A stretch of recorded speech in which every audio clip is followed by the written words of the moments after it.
नमस्कार, मैं हूं अनिल कक्कड़ और सच कहूं में आपका स्वागत है। प्रदेश में एक तरफ कोरोना महामारी ने लोगों का जीना मुहाल किया हुआ है। एक तरफ कोरोना महामारी का डर है तो दूसरी तरफ काम धंधे चौपट हैं। सब बंद है, दुकानें बंद हैं, फैक्ट्रीज बंद हैं, इंडस्ट्रीज बंद हैं, सड़कों पर वाहन नहीं हैं। हर तरीके से लॉकडाउन जो है प्रदेश के हर वर्ग को इफ़ेक्ट कर रहा है। प्राइवेट काम करने वाले लोगों की नौकरियां जा रही हैं, उनके वेतनों में कटौती हो रही है। इसी बीच माननीय सुप्रीम कोर्ट द्वारा 8 अप्रैल को सुनाए गए एक फैसले के बाद 1983 सरकारी कर्मचारियों की नौकरी पर भी तलवार लटक गई है। ये 1983 पीटीआई अध्यापक हैं जो प्रदेश के विभिन्न जो जिले हैं उनमें तैनात थे। 10 साल से लगातार नौकरी कर रहे इन पीटीआई अध्यापकों की नौकरी पर सवाल उठाते हुए सुप्रीम कोर्ट ने इनकी नौकरियां रद्द करने की जो है फैसला सुना दिया है। जिसके बाद इन 1983 परिवारों पर एक तरफ कोरोना के मार, दूसरी तरफ इनकी रोजगार की बड़ी चिंता इनको सता रही है। और ऐसे में एक जो है पीटीआई अध्यापक का इस फैसले के तुरंत बाद ब्रेन हैमरेज होने की वजह से मौत का समाचार भी मिला है। हमारे साथ इस मुद्दे पर बातचीत करने के लिए पीटीआई अध्यापक राजेश कुमार हैं जिनकी नौकरी पर भी तलवार लटकी है। आप सच कहूँ का और आप सभी साथियों का बहुत बहुत धन्यवाद जो हमारी आवाज को वो उठा रहे हैं। जी। हमारी आवाज को वो, हमारे दर्द को वो समाज तक पहुंचाना चाह रहे हैं। तहे दिल से आप सभी का, आप सभी टीम का शुक्रिया। और जी। मैं बताना चाहूंगा कि सुप्रीम कोर्ट के इस अचानक आए फैसले से 1983 पीटीआई जो हम साथी हैं, हम जी। सभी साथी और हमसे जुड़े हुए सभी लोग, चाहे वो परिवार हो, हमारे सगे संबंधी हो, हमारे मित्र प्यारे हो, सभी चिंतित हैं, सभी परेशान हैं। और मैं जी। आपको बता दूं, फैसले के दूसरे दिन ही, फैसला जी। जब आया था उसके दूसरे दिन ही एक पीटीआई साथी हमारा इस दुनिया से चला गया, एक्सपायर हो गया, क्योंकि वो बर्डन सहन नहीं कर पाया। उनको ब्रेन हेमरेज, ब्रेन अटैक आया उनको। एक अटैक की वजह से, एक बर्डन की वजह से उनकी मृत्यु हो गई।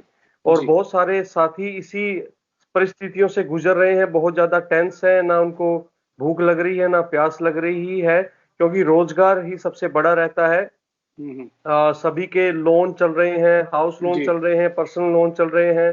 बहुत जो बड़ी उम्र के साथी हैं उनके बच्चे शादी के लायक हैं, किसी के बुजुर्ग माता पिता हॉस्पिटलाइज हैं, उनको मतलब बीमारियां हैं, उनकी दवाइयां हैं, उनकी मेडिसिन वगैरह, उनकी दवाई, सब चीजें चल रही हैं। बच्चों की परवरिश जो है वो एक रिस्की जोन में पहुंचा दी है सुप्रीम कोर्ट के इस फैसले ने। जी। सभी बहुत दयनीय स्थिति है। पहले तो मैं स्थिति आपको बता रहा हूं अनिल जी, बहुत ही दुखद, बहुत मार्मिक हमारी परिस्थितियां सुप्रीम कोर्ट ने बना दी है। जी। और आगे अगर हम बात करें, हम कोशिशें कर रहे हैं मीडिया के माध्यम से या समाज के जो सोशल वर्कर हैं उनके माध्यम से, हम चाहते हैं कि हमारे साथ न्याय हो। दोबारा हम रिव्यू पिटीशन करने जा रहे हैं जी। और उम्मीद है कि इसमें सुप्रीम कोर्ट हमारी जो परिस्थितियां हैं, हमारी स्थिति जो है, इस पर पुनर्विचार करेंगे और फैसले जी। को बदलकर हमारे हक में फैसला सुनाएंगे। क्योंकि इसमें किसी भी पीटीआई की, किसी भी कर्मचारी की कोई गलती नहीं है। जी। मैं आपके माध्यम से समाज को, लोगों को बताना चाहता हूं अनिल जी के अप्लाई करना सभी का हक है, चाहे कोई फेल हो, चाहे पास हो, चाहे किसी के कम नंबर हो, किसी के ज्यादा हो, सभी अप्लाई कर सकते हैं और सभी ने अप्लाई किया। जी।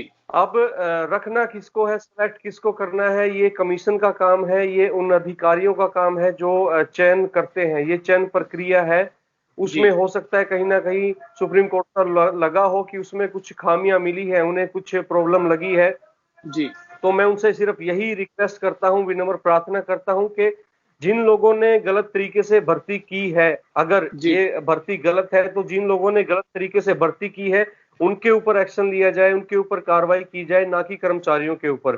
क्यों? जी। और जो मेन मुद्दे अनिल जी आप जानना चाह रहे हैं कि किन वजह से हम केस हारे, तो मुख्य मुख्य बातें मैं आपको मैं बताना इस चाहूंगा बीच अनिल जी के इसमें राजेश जी, मैं इस बीच मेरा सवाल ये है कि आप पहले दर्शकों को ये बताएं जी। कि पीटीआई पोस्ट क्या है और कहाँ हरियाणा में भर्ती हैं आप या आउट ऑफ स्टेट हैं, कैसे आपकी सारा प्रोसीजर है, क्या पीटीआई है क्या? जी अनिल जी, पीटीआई की फुल फॉर्म है फिजिकल ट्रेनिंग इंस्ट्रक्टर, ये सरकारी स्कूलों में, चाहे वो प्राइवेट हो चाहे सरकारी स्कूल हो, सभी में एक स्पोर्ट्स टीचर एक तरह से सरकार के द्वारा या डिपार्टमेंट के द्वारा रखे जाते हैं, जी जिसमें हमारा सुबह से लेकर एक सुबह जो बेल होती है स्कूल की, उसमें जो प्रार्थना से लेके छुट्टी की जो बेल होती है, रिंग होती है, वहां तक हमारी भूमिका रहती है। डिसिप्लिन में, स्पोर्ट्स में, और अलग अलग सब्जेक्ट्स हमारे साथी पढ़ा रहे हैं।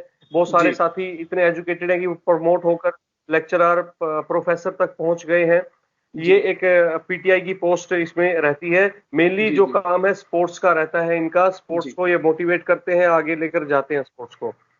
जी अनिल जी। राजेश राजेश जी, मेरा अगला सवाल इसी से जुड़ा है कि जब आपकी भर्ती हुई, ये कौन से टाइम पीरियड में हुई, किसकी सरकार थी, क्या प्रोसीजर रहा, और इसके साथ ही जुड़ता सवाल ये है कि इस पर सवाल उठाए किसने, किसको इन चीजों से तकलीफ हुई जो मामला कोर्ट तक गया।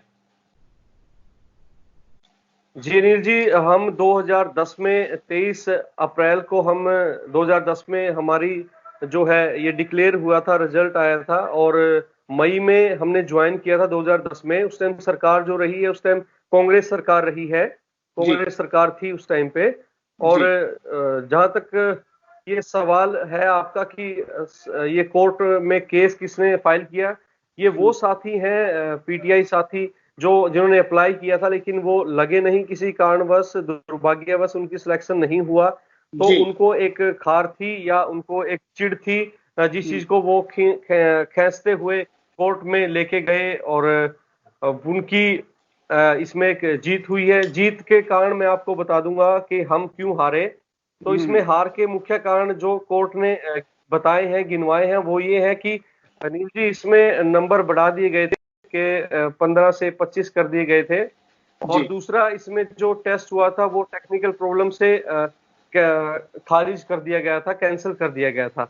अब जी ये जो सारी चीजें हुई हैं या जिसने भी की हैं, इसमें आप समझ सकते हैं, आम लोग भी ये समझ सकते हैं कि इसमें पीटीआईओ ने ऐसा, पीटीआई जो लगे हैं उन्होंने ऐसा कुछ भी नहीं किया। इसमें ना ही पीटीआईज ने अंक बढ़ाए हैं, ना ही इंटरव्यू कैंसिल करवाए हैं। तो हमें किस बात की सजा सुप्रीम कोर्ट या ये सुप्रीम कोर्ट हमें किस बात की सजा दे रही है, मैं ये जानना चाहता हूँ, पूछना चाहता हूँ, क्योंकि इसमें किसी भी कर्मचारी का कोई दोष नहीं है। अगर दोषी है तो कहीं ना कहीं कमीशन है, एचएसएससी है, या उस टाइम की मैं कहूंगा कि गवर्नमेंट है, जो हमारे साथ नहीं आई, जिसकी वजह से आपसी राजनीतिक दिक्कतों की वजह से, परेशानियों की वजह से एक बेचारा कर्मचारी इसके बीच में पिस रहा है। तो ये जी मैं दोबारा माननीय सुप्रीम कोर्ट से, सरकार से गुहार करता हूं, आपके माध्यम से, सच जी कहूं के माध्यम से सभी को ये बताना चाहता हूं कि हमारी रोजगार को सुरक्षित रखा जाए। हमारे हमारा इसमें कुछ भी दोष नहीं है। जो दोषी है, कमीशन है, उस पर कार्रवाई की जाए, ना कि किसी कर्मचारी पर। राजेश जी, मेरा अगला सवाल ये है कि जब आपकी पोस्टिंग आपको मिली 2010 में, जब भूपेंद्र सिंह हुड्डा की सरकार थी, तो चूंकि उस मामले को आज जी 10 साल हो गए हैं, आपने 10 साल नौकरी कर ली है, तो ये मामला जो है 10 साल से लगातार अदालतों में घूमता रहा और अब जाकर जो है इस पर नतीजे आए हैं। तो इस बीच जो है आपको राज्य सरकारों की ओर से कोई सहायता, या राज्य सरकारों की ओर से कोई या एचएसएससी की ओर से कोई आपको सहायता दी गई हो, कोई कानूनी सहायता दी गई हो, या आपको परामर्श दिया गया हो कि इस तरीके से किया जाए, क्योंकि सरकार भी इसमें एक पूरी तरह से पार्टी है, क्योंकि सरकार या एचएसएससी ने ही आपको भर्ती किया, आप जो है खुद अपने लेवल पे भर्ती नहीं हुए। सर, आपका बिल्कुल बहुत बहुत धन्यवाद कि आप इन चीजों को, जज्बातों को, इन टेक्निकल चीजों को समझ रहे हैं अनिल जी। मैं सच कहूं का दोबारा से धन्यवाद करता हूं। और मैं बताना चाहता हूं कि लॉकडाउन के अंदर ये कहर हम पर बरपा है, जिस दौरान लोग अपने अपने घरों में इस महामारी से जूझ रहे हैं, इससे लड़ने की कोशिश कर रहे हैं। पूरा देश लॉकडाउन में बंद है, हर तरह से सबकी इनकम सोर्सेज, सारी चीजें बंद है। उस दौरान हमारे ऊपर ये कहर बरपाया गया है, ये बहुत ही दयनीय स्थिति हमारी बना दी गई है। हम अपने रोजगार के लिए लड़ें या इस बीमारी से लड़ें, अपने बच्चों को इस बीमारी से, महामारी से बचाएं, या हम अपना रोजगार बचाएं, हम बहुत ही बड़ी दुविधा में हैं। बड़े ही दुखद परिस्थितियों में सुप्रीम कोर्ट के इस फैसले ने हमें पहुंचा दिया गया है, क्योंकि हम इस दौरान हम किसी से मिल नहीं पा रहे हैं। बहुत ही कम छोटे लेवल पर हम जो सरकार के नुमाइंदे हैं, जो नेता साथी हैं, जो हमारे माननीय नेताजी हैं, उनसे हम अपने अपने लेवल पर पर्सनली हम उनसे रिक्वेस्ट कर रहे हैं, उनसे मिल रहे हैं। वहां से हमें आश्वासन जरूर मिल रहा है कि हमारे साथ न्याय होगा, सरकार हमारे साथ एक अच्छा जो है हमारे साथ न्याय करेगी, कोई रास्ता और निकालेगी, बनाए रखेगी, बरकरार रखेगी। जी हाँ, लॉकडाउन के बाद हमें उम्मीद है कि सरकार हमारे साथ आएगी, क्योंकि सरकार भी जानती है, वो भी इंसान है, कि हमारी इसमें कुछ भी गलती नहीं है। जी बिल्कुल। एक और सवाल मैं लूंगा आपसे यहाँ पर, और सवाल ये है कि अगर प्रदेश के जो शिक्षा मंत्री हैं कंवरपाल गुर्जर, उन तक आप कोई मैसेज पहुंचाना चाहें तो वो क्या होगा? जी, कंवरपाल जी हमारे शिक्षा मंत्री हैं, बहुत ही अच्छे उन्होंने सराहनीय कार्य इस क्षेत्र में आते ही, इसके शिक्षा के मंत्री बनते ही उन्होंने किया है। एक अलग ही लेवल पर हमारी शिक्षा, हरियाणा की सरकारी स्कूलों की शिक्षा जाती हुई हमें दिखाई दे रही है। उनसे हमें सबसे ज्यादा उम्मीद हमें उनसे है कि वो एक टीचर का दर्द भली भांति समझेंगे, और वो हमारी जो नौकरी है, हमारा रोजगार है, उसको बरकरार रखेंगे। हमें उनसे बहुत ही ज्यादा, या मैं कहूं कि सबसे ज्यादा हमें उनसे, और माननीय सीएम हमारे माननीय खट्टर साहब से हमें बहुत ही ज्यादा उम्मीदें हैं। हमें पूरा विश्वास है कि वो हमारे साथ न्याय करेंगे और हमारे रोजगार को वो बरकरार रखेंगे। जी राजेश जी, मेरा जी, अगला सवाल और अंतिम सवाल आपसे यही है कि चूंकि अब जो है कोरोना की स्थिति जो है प्रदेश के लगभग 20 जिलों में कोरोना पहुंच चुका है, और कोई भी बड़ा जिला जो है इससे अछूता नहीं है, लेकिन इस तरीके से सरकारी नौकरी जाना और एकदम से ही बेरोजगार हो जाना, तो आपको लगता है कि इस स्थिति में जो बाकी साथी हैं और आपको जो है हिम्मत से काम लेना होगा, और चूंकि ये लड़ाई कानूनी है तो इसको कानूनी स्तर पर ही लड़ा जाएगा, ये गलियों में या सड़कों पर लड़ने वाली लड़ाई जो है नहीं है? जी बिल्कुल, मेरा सभी साथियों से यही आह्वान है, सभी को मैं यही संदेश देना चाहता हूं। एक तो हौसला रखे, जिस तरह से एक हमारा साथी हमारे बीच नहीं रहा, वो चिंता की वजह से या ये बर्डन को, इस प्रेशर को नहीं झेल पाया और उसकी मृत्यु हो गई, अटैक की वजह से वो हमारे बीच नहीं रहा। ऐसा कोई भी बर्डन आप ना लें, आप बाहर ना निकलें, आप कोरोना की जो महामारी फैली हुई है उससे सेफ रहें। लेकिन अनिल जी, हमारी जो स्थिति है वो बहुत ही ज्यादा दयनीय है, क्योंकि बहुत सारे साथियों के हाउस लोन चल रहे हैं, पर्सनल लोन चल रहे हैं, बहुत ही कर्जा है सभी के ऊपर, क्योंकि इतनी बहुत बड़ी ये यहाँ से इनकम सोर्स नहीं था। एक घर में कमाने वाले थे, सबका सिर्फ गुजारा ही हो रहा था इस नौकरी से।